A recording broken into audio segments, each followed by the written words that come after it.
Hola con todos.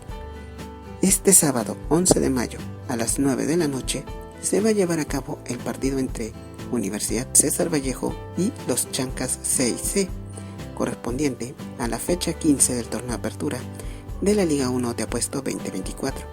El escenario será en el Estadio Mansich, ubicado en Trujillo, La Libertad.